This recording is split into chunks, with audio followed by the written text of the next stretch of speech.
आखिरकार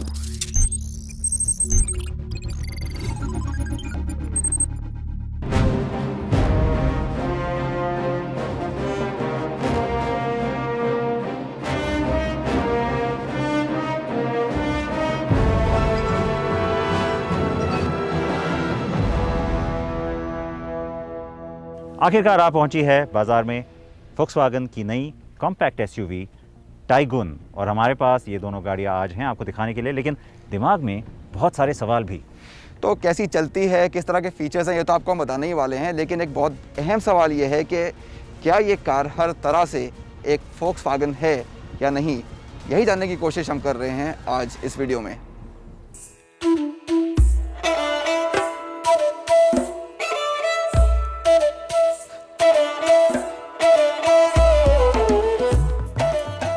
हम टाइगुन के 1.5 TSI वेरिएंट की सवारी करने पहुंचे उदयपुर।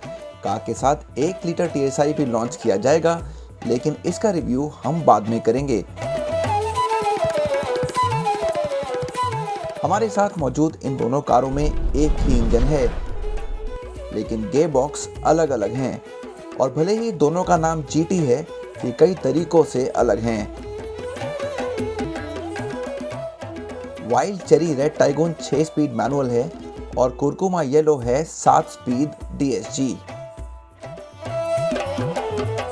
टाइगुन के हुड में काफ़ी सारा मेटल का स्कल्पटिंग है और थोड़ा सा उठा हुआ डिज़ाइन है, जिससे कि एक पावर का एहसास, स्ट्रेंथ का एहसास, मजबूती का उभर के आता है ज़रूर। कार के ओवरऑल स्टाइलिंग को देखें तो फिर ये बहुत ही टिपिकल फोक्सवागन स्टाइलिंग है। आप अगर इस कार का ये बैज भी हटा दें तो भी आपको देखते ही पता चल जाएगा कि ये एक VW की कार है। लेकिन कहना है कि इन दोनों में, दोनों GT लाइन है, लेकिन इन दोनों में बहुत ज़्यादा फ़र्क है।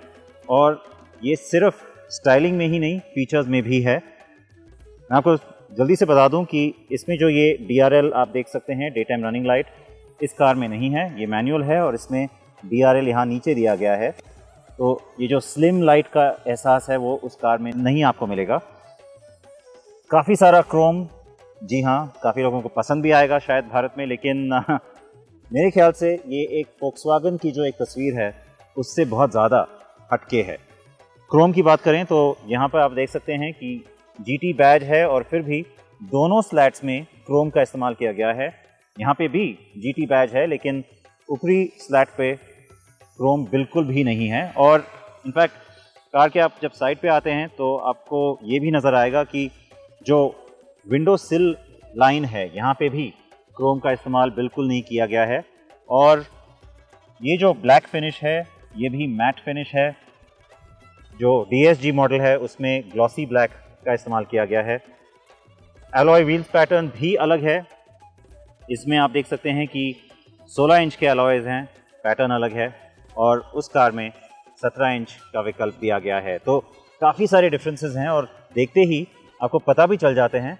तो कहना होगा कि दोनों को अलग अलग नाम देने चाहिए थे। दोनों को GT लाइन क्यों बोला गया है, ये बात समझ में नहीं आई।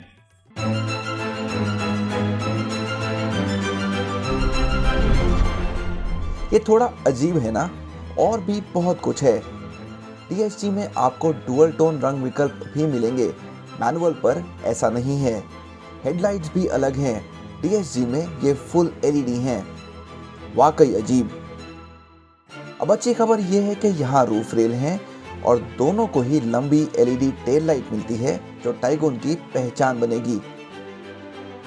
कार के साइड में चलने वाली डुअल शोल्डर लाइन और C पिलर इसको अलग बनाते हैं। हम कैबिन पर बाद में आएंगे, पहले चलिए इसकी सवारी करते हैं।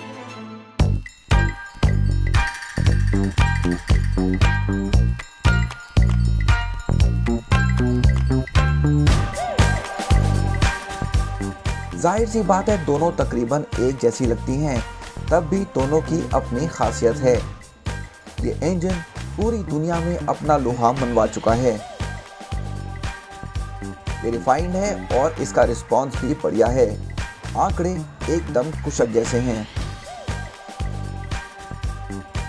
टाइगुन को 1 लीटर TSI भी मिलता है, जो 113 bhp बनाता है। लेकिन जैसा कि सिद्धार्थ ने कहा, हम आपको इसकी ड्राइव बाद में दिखाएंगे।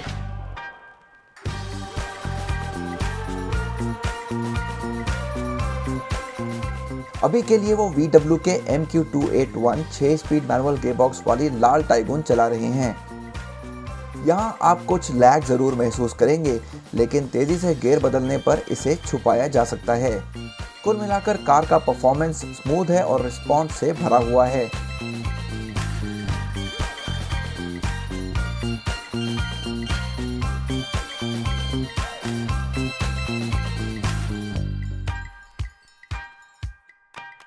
अब सिद्धार्थ चला रहे हैं DQ200 डायरेक्ट शिफ्ट गियरबॉक्स या DSG dual clutch auto transmission वाला मॉडल, और मैं थोड़ी देर के लिए मैनुअल की सवारी कर रहा हूं। तो जैसा कि आपने देखा, मैं मैनुअल गियरबॉक्स कार के साथ भी काफ़ी वक्त गुजार चुका हूं और वो चलाने में काफ़ी मज़ेदार है। लेकिन अगर आप एक 1.5 TSI ले रहे हैं तो जाहिर सी बात है आपको एक ज़्यादा स्पोर्टी, ज़्यादा परफॉर्मेंस और पावर वाली कार चाहिए।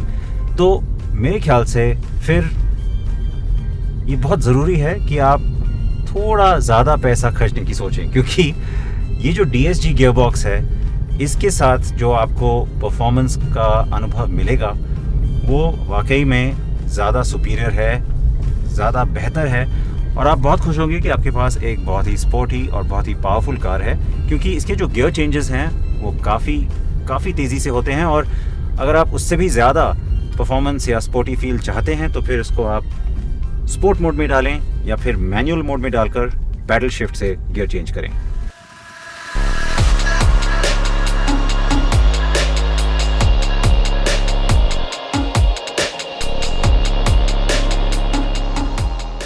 हाँ, इसकी कीमत आपको कार से दूर रख सकती है, लेकिन हकीकत में ये एक शानदार ड्राइव ट्रेन है और पैडल शिफ्टर्स मज़े को और बढ़ा देते हैं। सिद्धार्थ के मुताबिक इन पहाड़ी सड़कों पर कभी कभी बेहतर परफॉर्मेंस के लिए उनको डाउनशिफ्टिंग पर नियंत्रण रखना पड़ा या ट्रांसमिशन को S या स्पोर्ट्स मोड में डालने की ज़रूरत पड़ी और फिर रिस्पॉन्स बहुत तेज़ हो गया।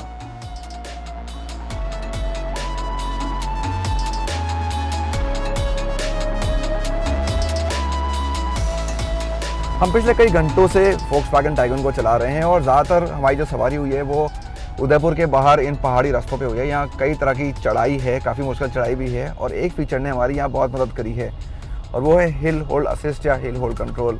तो कई बार ऐसा हुआ है कि हमें गाड़ी बिल्कुल रोकनी पड़ी है, स्पीड 0 की हो गई है, उसके बाद गाड़ी फिर शुरू हुई है, तो पहला गियर डालने में गाड़ी बिल्कुल भी पीछे नहीं जाती है, 1 इंच भी गाड़ी पीछे नहीं गई है। तो इस फीचर की वजह से काफ़ी भरोसा बढ़ जाता है। एज अ ड्राइवर आपको ज़्यादा यकीन होता है कि आप गाड़ी के साथ आगे अच्छे से बढ़ सकते हैं।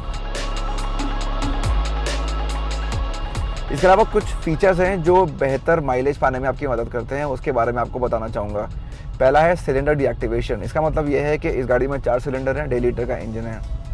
कई बार ये होता है कि जब गाड़ी को लगता है कि उस पर ज़्यादा जोर नहीं पड़ रहा है, भार कम है, ज़्यादा परफॉर्मेंस की ज़रूरत नहीं है, तो वो 4 में से 2 सिलेंडर्स को डीएक्टिवेट कर देती है। तो कार सिर्फ 2 सिलेंडर्स पे ही चलती है, जिसका मतलब ये है कि आपको थोड़ा बेहतर माइलेज मिल जाता है। इसके अलावा टाइगन में एक स्टार्ट स्टॉप सिस्टम भी है, तो जब भी आप गाड़ी रोकेंगे तो इसका इंजन खुद ही बंद हो जाएगा, कट ऑफ हो जाएगा, और क्लच दबाते ही एक और दोबारा शुरू हो जाएगा, और इस चीज़ से भी थोड़ा सा बेहतर माइलेज मिलने में आपको मदद मिल जाती है। VW इंडिया ने अभी तक हमारे साथ माइलेज के आंकड़े साझा नहीं किए हैं। हमारा मानना है कि लंबे समय तक बढ़िया परफॉर्मेंस के साथ कार आपको करीब 10 किलोमीटर प्रति लीटर देगी और समझदारी से चलने पर यह आंकड़ा 14 के करीब हो जाएगा। टाइगन निश्चित रूप से अच्छी तरह से ड्राइव करती है और एक ठोस निर्माण महसूस कराती है, हालांकि कई अन्य VW जैसी ठोस नहीं। ये लागत को कम रखने के लिए MQB AOIN प्लेटफॉर्म में किए गए कुछ बदलावों के कारण है। कार बढ़िया पकड़ देती है, लेकिन कभी कभी तेजी से मुड़ते वक्त कुछ फिसल सी जाती है। ये T-Cross की तुलना में कुछ हल्की भी महसूस होती है, लेकिन कार आरामदेह है और इसकी स्टीयरिंग सटीक है, और कुशाक के समान होने के बावजूद यहाँ सस्पेंशन की ट्यूनिंग कुछ बेहतर लगती है। कार उबड़ खाबड़ और टूटी सड़कों पर बढ़िया तरीके से चलती है। तो पूरे दिन सड़क पर 1.5 लीटर इंजन के साथ समय बिताने के बाद सिद्धार्थ के हिसाब से कार की 3 प्रमुख विशेषताएं हैं। Ride quality, ride quality, ride quality. हाँ, लोग इसे काफ़ी पसंद करेंगे क्योंकि ये बिल्कुल सही है, ना तो बहुत सख्त और ना ही बहुत नरम। टाइगोन का व्हील बेस कुशक के 2651 मिलीमीटर के समान है और इसकी वजह से यहाँ लेग रूम और जगह का अच्छा एहसास है। जब मैं गाड़ी चला रहा था तब सिद्धार्थ ने कुछ समय पीछे बैठकर बिताया और ये सीट उनको आरामदेह लगी। मेरे लंबे कद के बावजूद वो अपने पैरों को मोड़कर बैठ पाए। पिछली सीट पर 3 लोगों के लिए जगह काफ़ी तंग हो जाएगी। हालांकि बीच में टनल ज़्यादा उठा हुआ नहीं है, लेकिन बेहतर है कि यहाँ 2 लोग बैठें और आर्म रेस्ट का इस्तेमाल करें। पीछे की सीट को शानदार back angle, under Thai support और हेडरूम के लिए बहुत अच्छी तरह से डिज़ाइन किया गया है। कुल मिलाकर आप कह सकते हैं कि VW ने कार को भारतीय ग्राहकों के लिए आकर्षक और किफ़ायती बनाने के लिए काफ़ी समय बिताया है। लेकिन ये देखते हुए कि क्रेटा और सेल्टोस उसी खरीदार को आकर्षित कर रही हैं, कंपनी को कैबिन में बहुत कुछ देना पड़ा है। सुरक्षा की बात करें तो इलेक्ट्रॉनिक स्टेबिलिटी कंट्रोल या ESC के साथ ट्रैक्शन कंट्रोल यहाँ मानक है। 5 यात्रियों के लिए 3 पॉइंट सीट बेल्ट भी मानक हैं, जो बहुत सराहनीय कदम है। यही बात आइसोफिक्स और 2 एयरबैग के लिए भी है। वहीं टॉप एंड पर आपको 6 एयरबैग और मल्टी कोलिजन ब्रेक मिल जाएंगे। हाई स्ट्रेंथ स्टील स्ट्रक्चर का मतलब है कि कार में अच्छी दुर्घटना क्षमता होनी चाहिए। हालांकि हमारे पास इसकी पुष्टि करने के लिए कोई क्रैश टेस्ट परिणाम नहीं है। स्कोडा कुशक और फोक्सवैगन टाइगोन कई मायनों में एक जैसी हैं, तो जाहिर सी बात है इनके कैबिन्स का भी कंपैरिजन होगा और जल्दी आपको हम इस कंपैरिजन को दिखाएंगे। लेकिन कुछ फीचर्स हैं जो आपको सिर्फ इस कार में मिलेंगे, वहाँ नहीं मिलेंगे। उनमें से एक है ये बहुत बढ़िया इंस्ट्रूमेंट क्लस्टर, वर्चुअल है और बहुत सारी इन्फॉर्मेशन देता है। यहाँ पे स्टीयरिंग व्हील में 3 स्पोक हैं और उस पर बहुत सारे बटन्स हैं। जो ये क्लाइमेट कंट्रोल का सिस्टम है ये सेम है और इसको यूज़ करने में मज़ा आता है क्योंकि ये इसके बटन्स काफ़ी अच्छे हैं, टच सेंसिटिव है। जो टच स्क्रीन सिस्टम है काफ़ी बड़ी है, काफ़ी रिस्पॉन्सिव है, काफ़ी क्लियर है और इसमें वायरलेस एंड्रॉयड ऑटो और एप्पल कारप्ले भी आपको मिल जाएगा। लेकिन एक बार फिर बाहर की तरह कुछ फीचर्स हैं जो आपको यहाँ DSG में मिलेंगे लेकिन वहाँ मैनुअल में नहीं मिलेंगे। उनमें से एक है वर्चुअल इंस्ट्रूमेंट क्लस्टर और दूसरा है ये स्टार्ट स्टॉप बटन।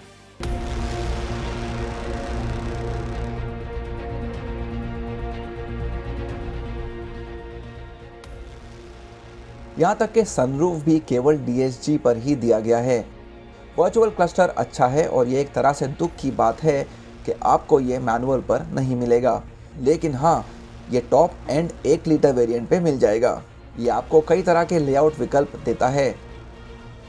मैनुअल में ये ट्विन डायल के मानक VW लेआउट के साथ आता है, जिनके बीच में एक इंफॉर्मेशन स्क्रीन दी गई है। इंफोटेनमेंट टच स्क्रीन बढ़िया है और कुशक के जैसी ही है। यहाँ आपको गाना और सिजिक जैसी प्री लोडेड ऐप मिल जाएंगी। एप्पल कारप्ले और एंड्रॉयड ऑटो कनेक्टिविटी को वायरलेस तरीके के अलावा टाइप C USB स्लॉट के माध्यम से भी इस्तेमाल किया जा सकता है। यहाँ वायरलेस फ़ोन चार्जिंग भी है और ये एक कनेक्टेड कार भी है।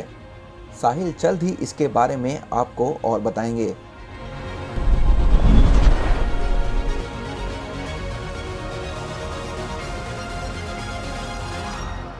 सिल्वर, लाल और कार्बन स्टील रंगों पर आपको लाल रंग की डैश पैनलिंग मिल जाएगी। हमें ये पसंद आया। हालांकि कुछ लोग सोच सकते हैं कि ये प्लास्टिक जैसा दिखता है। कुल मिलाकर एक तरह का सामान उपयोग करने के बावजूद टाइगोन का इंटीरियर कुशक पर देखे गए प्लास्टिक की तुलना में थोड़ा प्रीमियम लगता है। कार में लाल एम्बियंट लाइटिंग भी है और सबसे महंगे मॉडल में वेंटिलेटेड सीट्स भी मिल जाएंगी। हमें उम्मीद है कि ज़्यादातर फीचर 1 लीटर TSI मॉडल के टॉप ट्रिम पर भी दिए जाएंगे, लेकिन शायद बहुत कुछ निचले ट्रिम्स में ना दिखाई दे। अब कीमतों के सबसे अहम सवाल पर, हम मानते हैं कि VW को अपने यूरोपीय मानसिकता से बाहर निकलने और केवल भारत के बारे में सोचने की ज़रूरत है। हमारी राय में टाइगोन के 1 लीटर मॉडल की कीमत 9,99,000 रुपये से शुरू होनी चाहिए, लेकिन हकीकत में ये कीमतें कुशक जैसी हो सकती हैं, यानी 1 लीटर के लिए 10.5 से 16 लाख रुपए के बीच। आज हमने आपको जिन 2 कारों के बारे में बताया, उनकी कीमत 16 और 18 लाख रुपए हो सकती है। कार सितंबर के मध्य में लॉन्च होगी और तब ही सही कीमतें सामने आएंगी। अच्छी बात यह है कि हम जल्दी 1 लीटर के वेरिएंट की ड्राइव करेंगे और आपको इसके परफॉर्मेंस और फीचर्स के बारे में सभी जानकारी देंगे।